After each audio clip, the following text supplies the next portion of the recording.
Hello and welcome to Two Crones and a Microphone. We want to welcome you back. We're continuing our conversation about intuition. You may have listened to our prior podcast, which was about intuition, the quiet skill, building intuition in a loud world. I think we all agree on that part. And now we'd like to take you further and just say affirmatively, we all do, you already have intuition. Now use it. Welcome.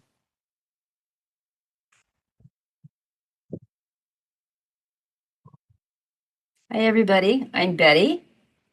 I'm Linda. And I'm Sally. We almost forgot. You guys have been listening to us for so long that we assume you know who we are. But if you're a new listener, this is who we are. So true. In our prior podcast, we started giving you building blocks for listening to your own intuition, that voice within. And we talked about quieting your mind and grounding. We talked about various skills that you can use in order to build in just micro moments, to build a daily practice of sitting, quieting, listening to your intuition, and then recording it or validating it in some way or other. Now we'd like to take you a bit further into it and explore what happens when we listen, and then something comes up. Then what? What Right. exactly do you do with that, right? That's right. And I think the key with what we were talking about last time is that, yes, you have intuition, but how do you access that? What are some of the tools that you can use to help you touch, feel, realize your intuition? So we're going to continue on with that today. My favorite, and we used it as the wisdom practice, was Linda's checking in with her body every morning. Mm-hmm. That's right. Hearing from her body, what it was that she needed to do for the day to take care of herself. So I'm hoping that some of you have done that over the past couple of weeks. Yeah. We hope so too. Yes. We started an interesting conversation as we were prepping for this podcast. And, for at least Betty and I, there was a kind of watershed moment when perhaps we didn't quite listen to what was an intuitive message. And then we learned from it. Betty, would you like to go into yours first, and then I'll share mine? Sure. I think I mentioned in the last podcast that on occasion I have a voice that'll speak to me, saying, you have to do this right now. Okay. But that's usually just in critical situations, and it's always been a critical situation. But in the daily practice of using your intuition, it comes from inside me. All right. Is it that I might be sitting and I suddenly get a hit about something, or I'm going to do something and part of me goes, no, no, no, don't do that because, and something bad might happen. So you have to really, I sit, listen quietly and pay attention to what my body is doing. Does my stomach clench? Does my heart race? There are always those cues on there. And probably the watershed moment for me was quite a while ago when I was living in New York. I had gone into Manhattan. And, living in New York, you're going to get mugged at some point or another. It just, we laugh about it because it happens. But I had gone to see someone, and there was like an alleyway that you went through before you got to the apartment. So I got mugged. All right, fine, got mugged, got through all that. It wasn't, I didn't get hurt. I wasn't threatened with a weapon or anything like that. I just handed over my money. My mom had taught me to Just keep your money in your wallet, everything else separate. So I didn't have to worry about credit cards, none of that stuff. Just handed over the money, right? So the next time I went, I'm sitting in my car and I'm thinking, oh my God, I'm going to get mugged again. And then, of course, my intellectual part of me goes, what are you talking about? You're just reacting in fear. You know, this happened to you before. You're worried about it happening again. Come on, get over yourself, because I can be very hard on myself, right? Get over it. All right, fine. I get out of the car, walk down the alleyway, bam, it's another guy. Only this time he has a knife and he wants my money. I'm like, oh, and that was my whole reaction to him. I'm like, I think he was shocked that my reaction was kind of like, you gotta be kidding. This is happening again. I'm pretty sure I said that to him, pulled out the wallet, gave him the money, and that was the end of it. But if I had listened to my intuition, I would not have done that and wouldn't have had to go through it a second time, right? Mm. So that was it for me. After that, anytime I got one of those hits, I'll sit, I'll try and figure out what's going on. But if I still feels that seriously that I have to pay attention, then I do pay attention. You know, I know people who haven't gotten on flights because their intuition was saying, this isn't the right time for you to go wherever you're going to go. Mhm. Fortunately, I haven't had that.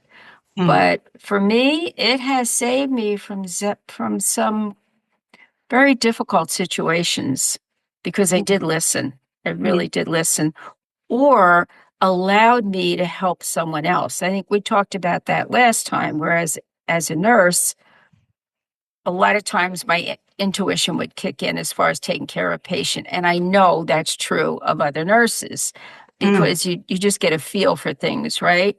Yep. So I listen. I absolutely do listen.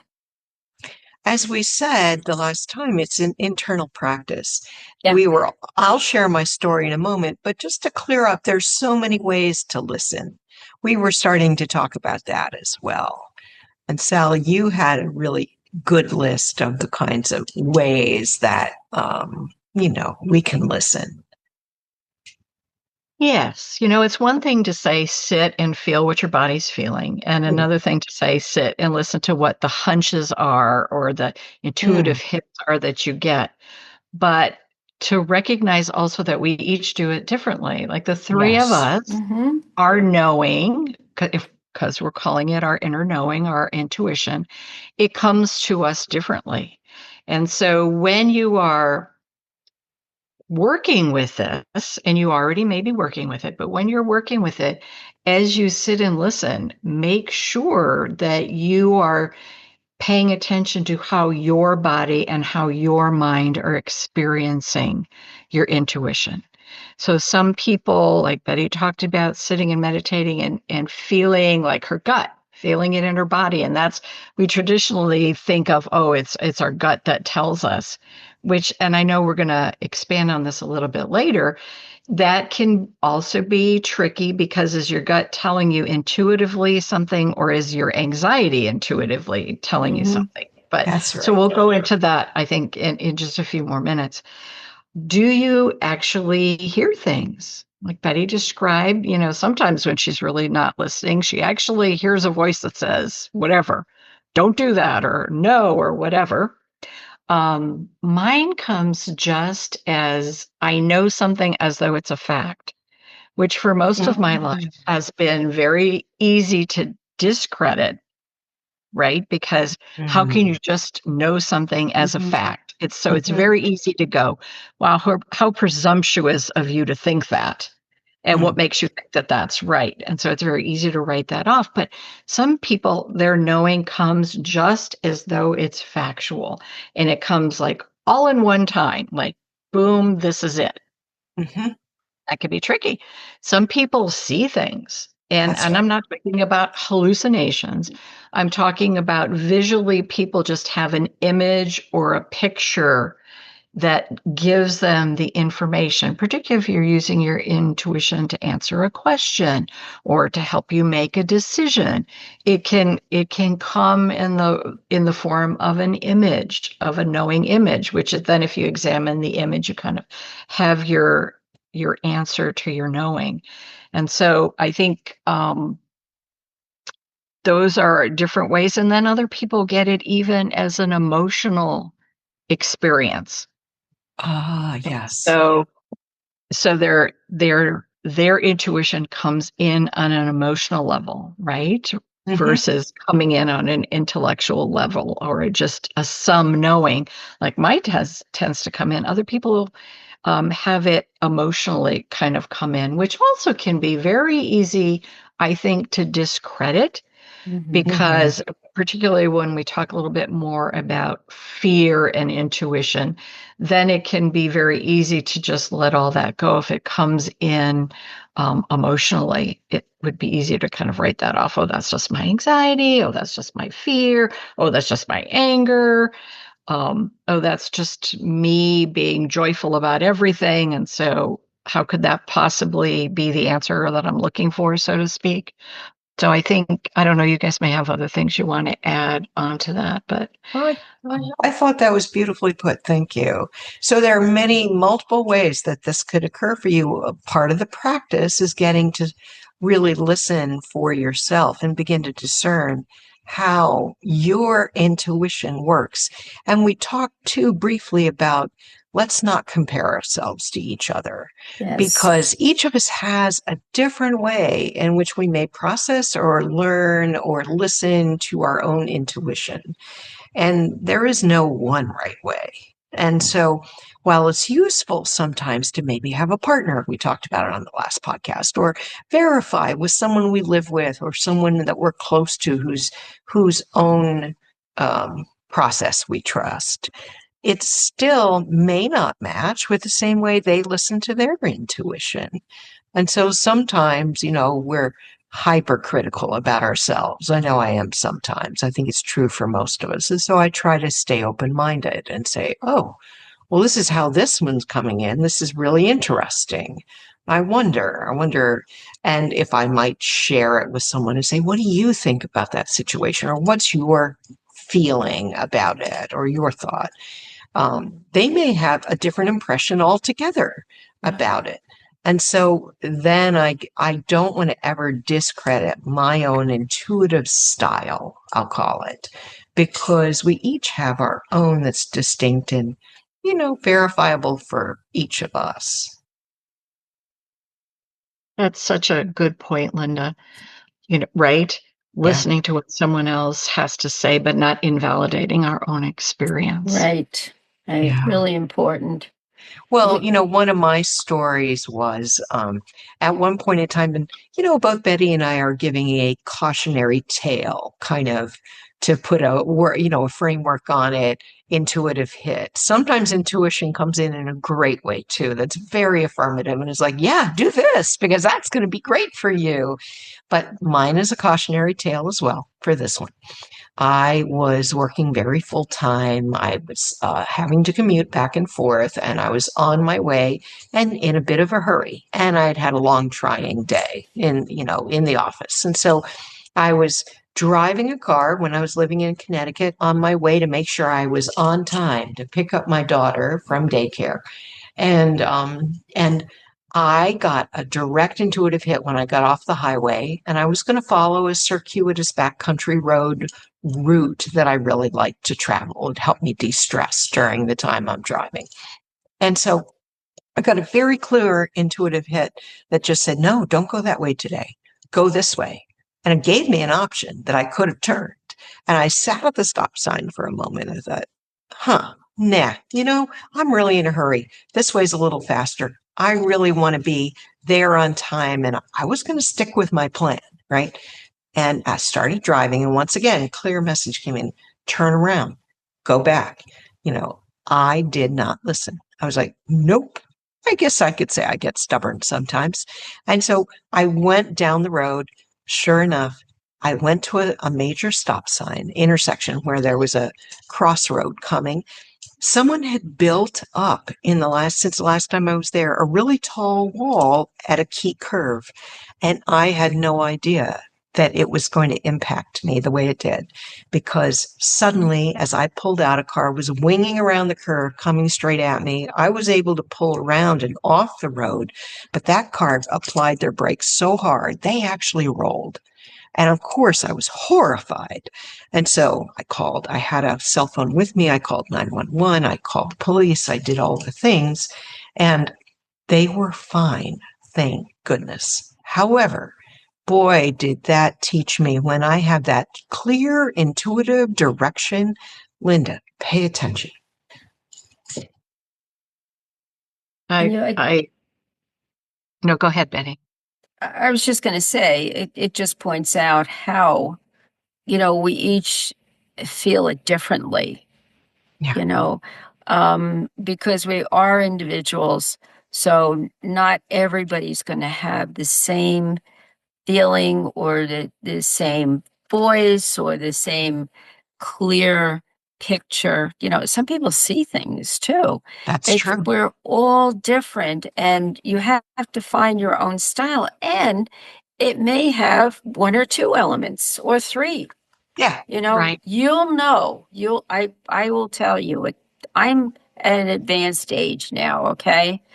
So that I tend to really listen and know, because I've had so much practice over the past, 40 years or so. Hmm. It's unusual for me to sit and go, I'm not going to do that. That's, just because I've had it so much practice. And once you, the listener, our viewers, if you practice all of this, you're going to wind up the same way. I guarantee it'll be a huge, huge, huge help to you. Sorry, Sally, I kind of cut you off. I did not mean to. Yeah. Well, and I didn't mean to cut you off either, Betty, but as Linda was talking, I thought about reading sign. Yeah. And that, to me, it's sort of a part of intuitive knowing. So I'm just going to talk a little bit about that. One of the Wonderful. things that Oshna taught all of us was to use our awareness. Yeah. So it's not necessarily intuition, but our awareness to notice the things in the world around us, whether it's animals, whether it's the winged creatures, right, the birds, or something else that, messages come and they're there for us. And so that is also a way of being intuitive, opening up our knowing to listen to the messages that the natural world is bringing us. That might also be a way that information is brought to us. So when I was talking about the ways intuition can come to us, I really hadn't mentioned that one. But as you were talking, Linda, I'm like, oh, I feel like we need to mention this because that can also be a way of knowing. Yeah. It absolutely Right? can. Intuitive way of knowing. So that's what I had just gone off on that, Betty, and I was like, oh, I have to mention this before I forget to mention it. But my own experience, and I think this is a segue, um, is when I was a very young, I was involved in, yes, believe it or not, a seance. It was part of this whole little thing we were doing in the sorority that I belonged to. Oh, we were going to have this seance. Well, I had certainly never done a seance before, but I agreed to participate. And so, for myself, what I saw in that process was incredibly frightening. And unfortunately, it came true. So that effectively shut down my intuition. I went, no, ma'am, I want no more of this. So I think I had been very open because I was sort of raised in a family where intuition was accepted, and that just closed that door to my intuition for many years. In fact, I've had to work a long time to sort of open that door again in a way that felt safe enough for me to open it, little by little by little by little. And so it took me longer to open that door than it took for me to close that door, because after that night, I closed that door really effectively for a long time. But so I know we wanted to spend some time talking a little bit about how intuition can also be fearful and bring up some things that caution us. Like your cautionary tales were like, oh, I need to listen to my intuition because it's Yes. bringing information that's helpful to me. And I could have taken this situation that way, but unfortunately I didn't. I used it to shut the door on my intuition for a long time and got into the very fact-based world of nursing. But I'm hoping that's kind of a segue to talk about what about fear and intuition and how do those two intersect with each other? Because I think they do intersect with each other for a lot of people. I agree. When you do begin to open up to intuition, sometimes you might see something, feel something, sense something that is fearful. Like, oh my gosh, what's going on here? My process is I will sit and settle into my body for a moment. And I'll say, all right, is this a feeling true intuition? Or is this something that my anxiety and worry in my mind is spinning out of control? It's always interesting to begin to separate out those things. Oops. Yeah, that decision about do you want to tune into your intuition and how do you tune into it versus is it your anxiety speaking to you or is it your fear speaking to you? So sometimes then what I'll do is if I have something that is a thought, a feeling, something that keeps coming up, I'll settle in and I'll almost put it on a timeline and say, well, is this really going to happen? Or is this just something that my brain is producing because of XYZ situation in the world right now? And so often it will be just a spin out of worst case scenario. What if this happens? As opposed to a true feeling or a true intuition that drops in that gives me accurate and clear guidance. How does it affect for both of you? How do you do that type of decision making?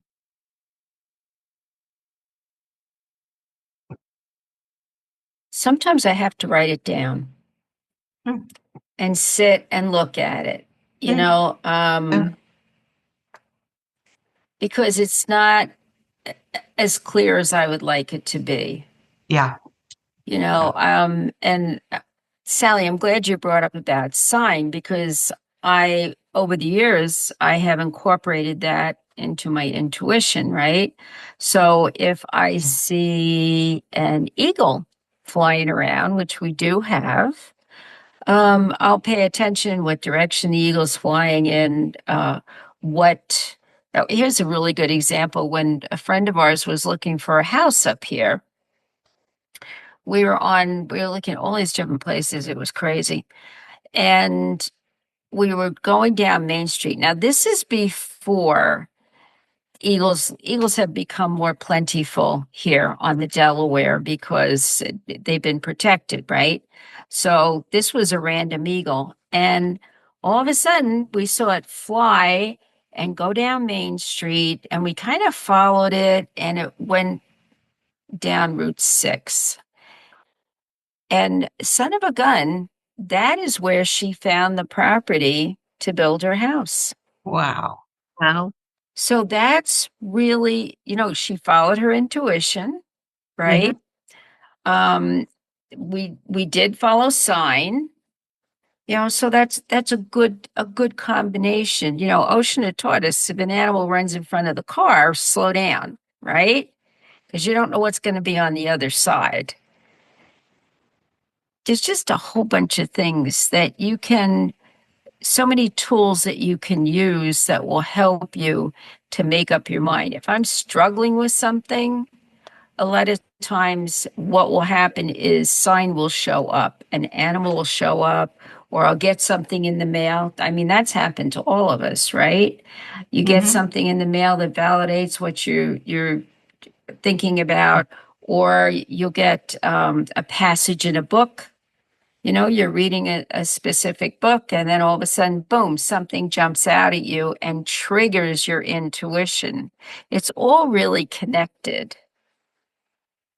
I agree. And in fact, last time we talked about cards. about oracle Mhm. cards, as we Yes. say, and being able to, when you have an open-ended question, like, well, I wonder which one, which way, Yep. is this really valid? Sometimes I'll pull a card. In fact, Sally, Yeah. I think you pulled one for this podcast, I did. It was Fox, actually. Yeah. talking about Yeah. reading sign. Yeah. Mm-hmm. And what does Fox stand for? I have my own ideas on it. I know Fox is very good at camouflage, at making itself, being able to observe situations without being seen itself. It's a little bit like intuition. Sometimes intuition is a little bit obscured from us, but yet it's there. Yeah. Fox can be stealthy, right? That's right. Go into places where people don't really see Fox, right? It's kind of Yeah. fast moving. And Yep. I personally love Fox. I think they're beautiful. So We have Fox that come onto our property often. Yeah. Now, I don't have chickens, so, I'm sure if I had chickens, I might feel differently about having the fox in my yard. here we are. It's true. True. There's all these wonderful synchronicities that will show up, and if you're trying to figure it out, uh, it will come to you. Now, what about clearly the example that you gave, Linda, about making a turn? You're not going to sit there and pull a card or look for an animal. You've got to make up your mind. So in that case, I would pay attention to what's going on in the body also. Exactly. And I would ask, I'm a big asker because I do believe that we have spirits around us that protect us and take care of us. And Mhm. I'm a big one for going, okay, what do you think? Mhm. What should I do here? Mhm. And the answer always comes. Yeah. Whether or not I pay attention to it, that's another story altogether. But Whether it's an answer I like, I know. Yes. Yeah, that's a whole It's other a question. big, Yeah. big part of it, right? That's like a whole nother topic. Yeah. Do I like what Yes. my intuition is telling me? Right, Yeah, Or right, am I right. going to do what I want because what I want is different than what my intuition Yes, is yeah, telling me? Yeah. Okay. I've done that. Believe me, Well, haven't we all though? Like, yeah, you're right, Betty, because in that situation, I did get a clear intuition and I ignored it and I chose to do my own plan, right? Because I mm-hmm. thought I needed to do it a certain way. And that's okay. I learned from it. But I do ask as well. Well, I'm not so sure. Well, what do we think here? Because, I feel like we have helpful influences around us at all Yes, times. absolutely. Firm believer in that. And Oshna did teach us that, that there are guardians around us. So don't be afraid to ask for help. They're there. They're just waiting. Right. And Sally, I love that you tied it back to reading sign too, because we are actually embedded in the natural world. In the natural world, we're part of that interaction all the time. And we mentioned in the first podcast that part of developing your intuition is to go out onto the land. If you can, if you're able to, right? Even if it's just a park and sitting on a bench underneath a tree and listening to the birds and getting a sense and a feeling about things. So using that natural world as a way of helping us quiet down and listen to the inner voice or inner knowing as opposed to the TV, or you may still have a radio, so you might be listening to the radio or listening to your phone, or yes, you may even have to turn off this podcast to center and ground and listen to your intuitive knowing, because electronics do sometimes, for many people, separate us from our own sense of knowing, right? That's why we named that first podcast In This Loud World, because the world is very loud right now. And finding quiet spaces is not always easy. No, it's challenging. I want to challenging. pivot a little bit too and talk about something else that might come up. We've talked a lot about the differences between fear-based spin out versus a true intuition. But what happens when we ask our body or we ask a situational question and a big feeling comes up? Let's say sadness. All right. Because Mhm. sometimes I'll ask my body what's going on and I may just feel sad one day and it might not even be attached to any particular event that's current in my world. Or it might be sadness about the situations in the greater world. It could be any number of things, but it doesn't always, that feeling, attach to a specific memory or a specific thing. And one of the practices that I'll engage is first acknowledging it. Wow, I feel really sad. I don't know why. I don't know if I'll ever know why, but I'm feeling a lot of sadness today. So my first resource is I'm going to center and ground because I've learned that, and Oshna taught us that by giving, pushing, releasing those energies into the earth is welcoming. The earth will take those energies and help us restore ourselves, fill our cup again in ways that'll be really fulfilling.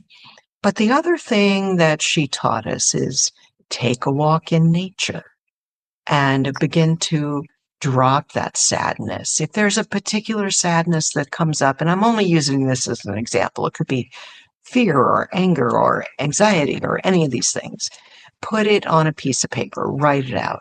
This is, oh, I'm feeling so sad today, I don't even know why.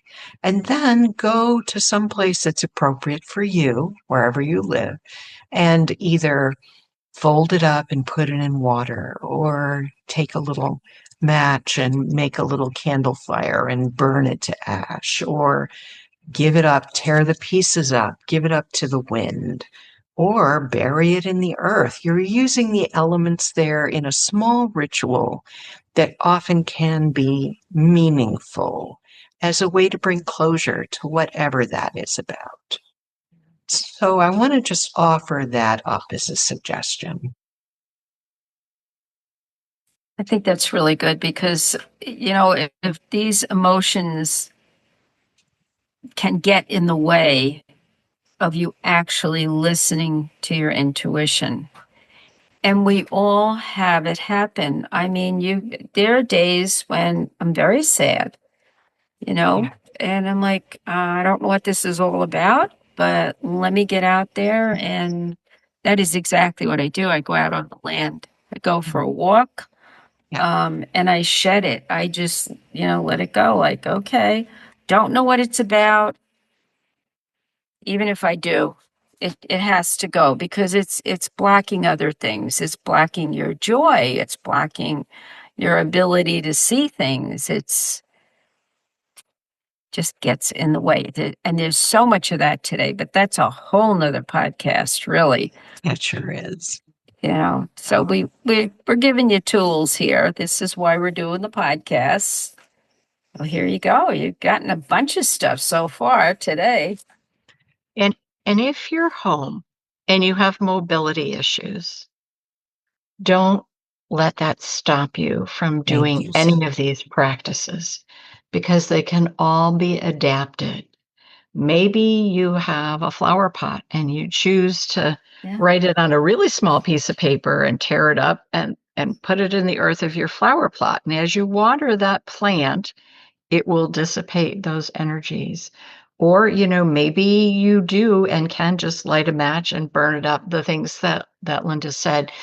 But I'm thinking about those listeners who might have mobility issues thinking, "Oh, I can't go walk out on the Yeah. land," or "It's not Yeah. easy for me to go walk out onto the land," or "I live in an apartment in a city and I can't do that."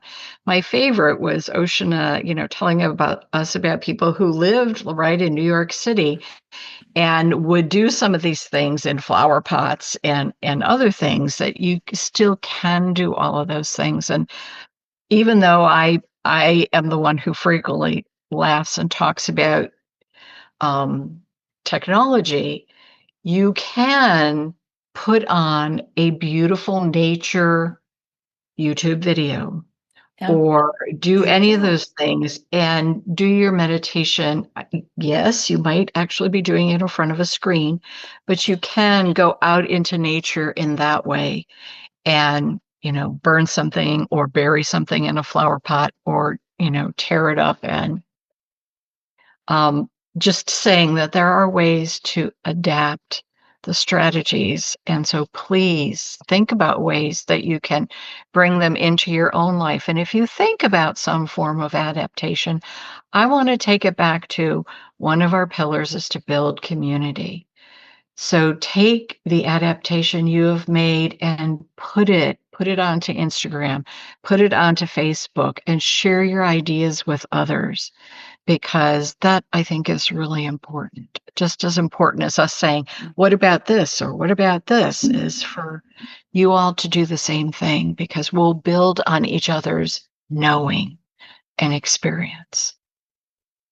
Thank you, Sally. Thanks, Betty. We're at a point where we're at the end of our podcast here. And I hope you've gotten some useful tips and have enjoyed some of our storytelling in this podcast, because the main thing that we want you to take away is that we all have intuition. It's a matter of being able to settle in enough to listen and validate, and that it will help you. It helps each of us in the way we live our lives here on the earth. And so we want to thank you for listening. We want to thank you for joining us as we explore our intuitive knowing. And we just want you to know we all have it. Now let's use it. We would love to hear from you. So, Betty, would you like to close with your normal? Oh, yeah. Your intuition will definitely help you navigate the muddy waters of our time. There's no question about that. So true. Yes. And I'd invite you to go find your glimmer. And so go to nature in whatever way makes shape or form makes sense for you. And just look for that little bit of relief and breath that gets there. Yeah. And remember always that you do walk surrounded by beauty, and let yourself open to that beauty that's around you. So whether it's finding your glimmer or finding strategies to navigate things, know always that you're surrounded by beauty. Kadishte. All is made beautiful. Until the next time, be well. Bye-bye. Hi, if you're enjoying Two Crones and a Microphone, please like this video and hit the subscribe button.